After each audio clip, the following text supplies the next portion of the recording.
They wanted to rob this man so bad, and I would be screaming robbery.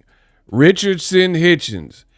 And the new, he defeats Liam Paro, but let the judges tell it was a close fight. In this video, I'm going to break down how that's complete cap, Richardson Hitchins all the way. So I'm going to break down the fight. Listen, I give you guys the good, the bad, and the ugly. I don't have too much good because I almost witnessed a robbery, and I don't like that. The good, I'll say, is Richardson Hitchins. He showed up. It was his first opportunity at a title shot, and he made the most of it. Liam Paro actually won his title by beating a Puerto Rican fighter in Puerto Rico, and he just went over there being a New Yorker and schooled Liam Paro up, and it was beautiful. The sweet science, and given the competition and what he was up against, I would probably say that was Richardson Hitchins' most complete performance.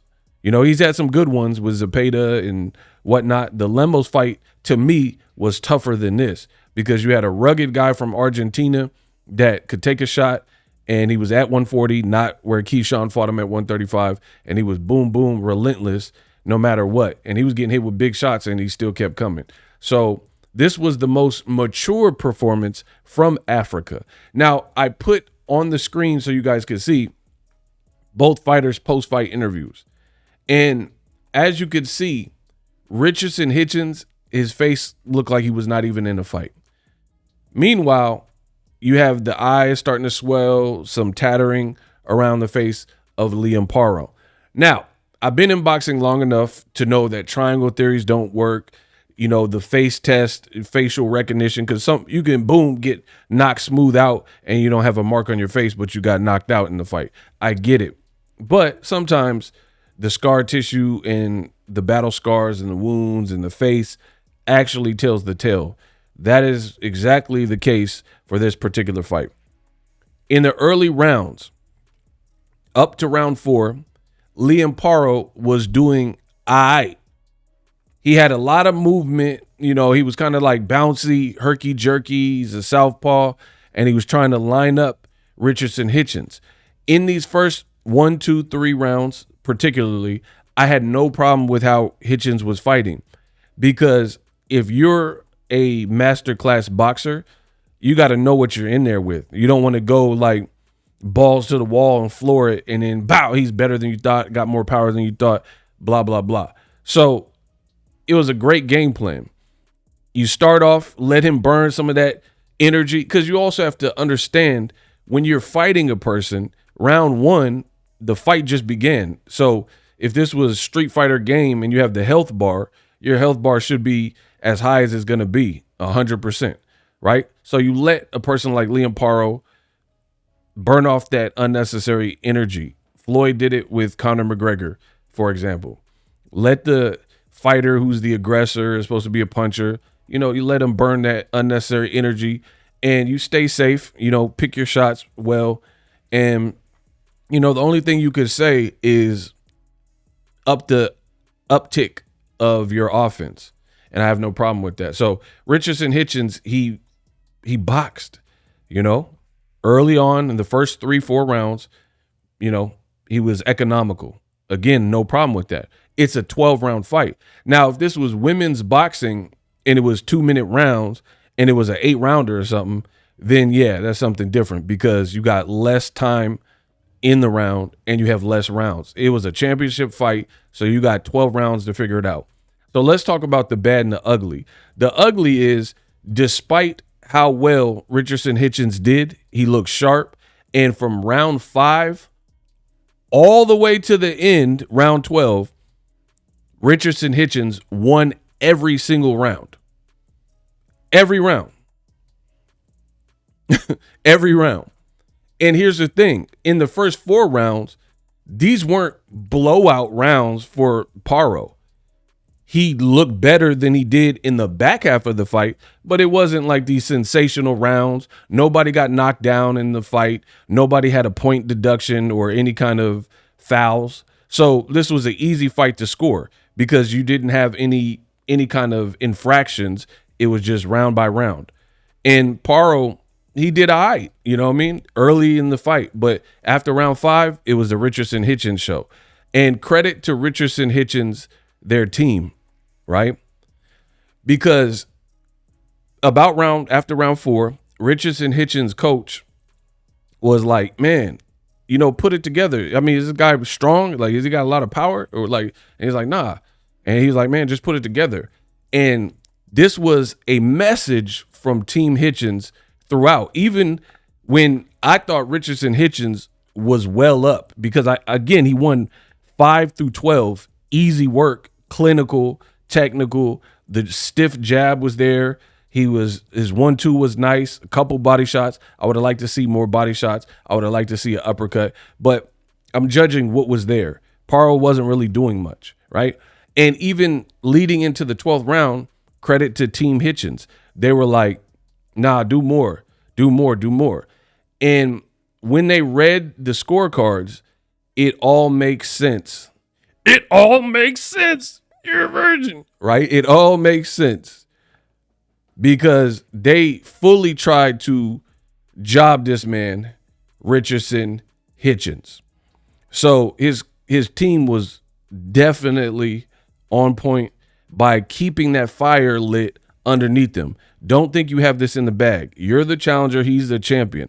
And this shows you how BS boxing can be, how dirty it can be, and how corrupt it can be. To let a guy go through a 6 to 12 week camp, train his butt off, put up a clinic, box, do everything that you're supposed to do, make weight, all that, right? Take lesser money because you're the challenger, and then you got judges trying to rob him. One judge said the fight was 117 to 111 in favor of Liam Paro. Like, come on, bro. They really try to rob this man. And it's despicable. It's deplorable. Whatever you want to, it's really reprehensible like that. You have people, and then he'll be able to get another judging job for another fight.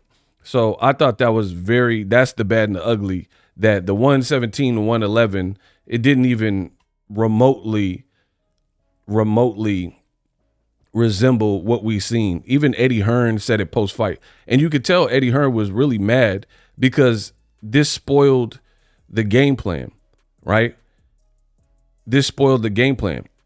They were trying to make Liam Paro, who was a champion at the time, they were trying to make Liam Paro in Australia with George Kambosos, who they just signed. So it would have been Australian versus Australian for a title.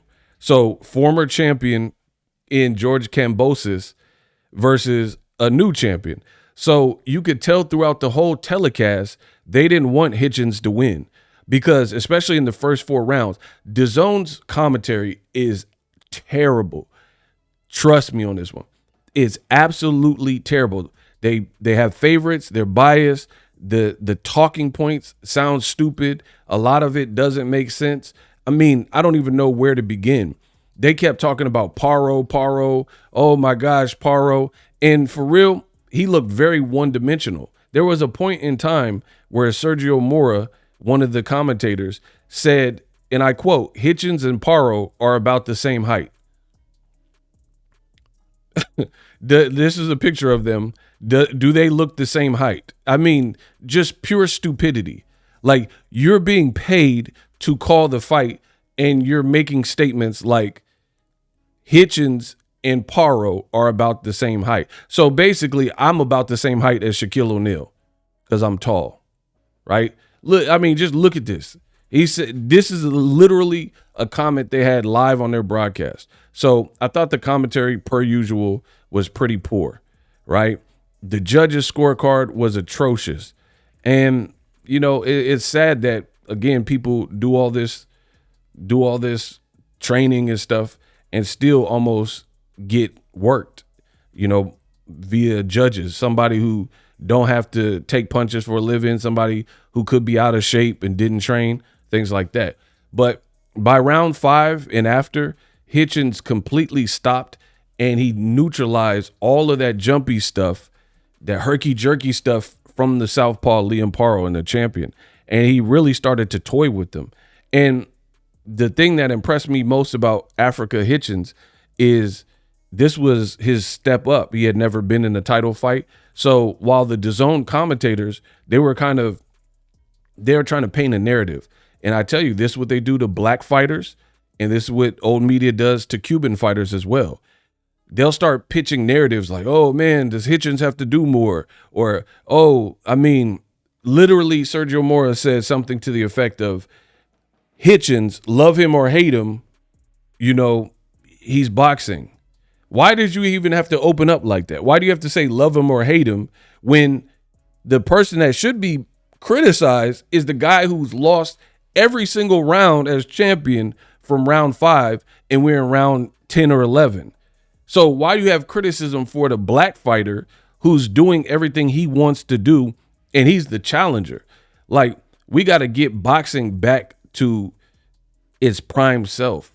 It makes no sense that you're overly critiquing and analyzing what a person who's clearly winning and really dominating the fight as the challenger is doing, and then you don't really have that for Liam Paro. You know, even in the final round, Liam Paro, he needed a knockout to win. Let's be real. He needed a knockout to win or something dramatic like a bunch of knockdowns, things like that, right? And he tried, but he couldn't get past the force field. The height, the reach, the speed, athleticism, the American style, those years in the Mayweather gym and signed to Mayweather Promotions obviously paid off. Sparring Tank Davis, all that stuff paid off. I think Hitchens had an exceptional jab. His 1-2 was very nice. His footwork was cool. There were a couple times where the feet got crossed up and it was a little stumbly, but I think that's a mixture of the herky-jerky awkwardness and the southpaw stance. Sometimes you get that with the southpaw versus an orthodox fighter, you know? And there was also a controversy here where before the fight, Hitchens' side was complaining that Paro was wearing, basically like Maidana, wearing gloves that were too thinly padded, and they still let him wear it. And it didn't even matter because Hitchens didn't get hit with nothing dumb. So you had another matchroom card, just like Usyk and Chisora, right, where there's a glove controversy in the selection process. Hitchens had to just deal with it. He had to go back to the same place where Paro won the title in PR as the challenger. The commentary was clearly against him. Chris Mannix, one of the commentators, said in this telecast, if you go listen, he said, obviously it would be in the best interest of Eddie Hearn in rematch room for Paro to win. And basically he was talking about the Kambosos fight. So Hitchens is not even supposed to be here. Post-fight, he was very humble. He shook hands with Liam Paro and basically said it's like a dream come true. I'm in a daze. And he earned it. And shout out to his team because they really were trying to rob you, bro. You left Mayweather Promotions, signed with Eddie, and they didn't want you to win, right? And I thought Liam Paro, if I'm being honest, I thought he looked poor after round 5. All of that movement, the jumpy stuff, it just wasn't working. He was completely neutralized and tamed by Richardson Hitchins and his jab. And then it's funny because black fighters, Cuban fighters, you often hear these, track shoes and marathon runners and stuff. But clearly there's something that a lot of these guys are doing. You're like, Floyd Mayweather, you hear old media say, Floyd Mayweather, he got a feather duster. He has no pop. I mean, run him. If somebody ain't got no pop, rush him. Why don't you just rush in crazy and you got power, you got an aggressive style, run up.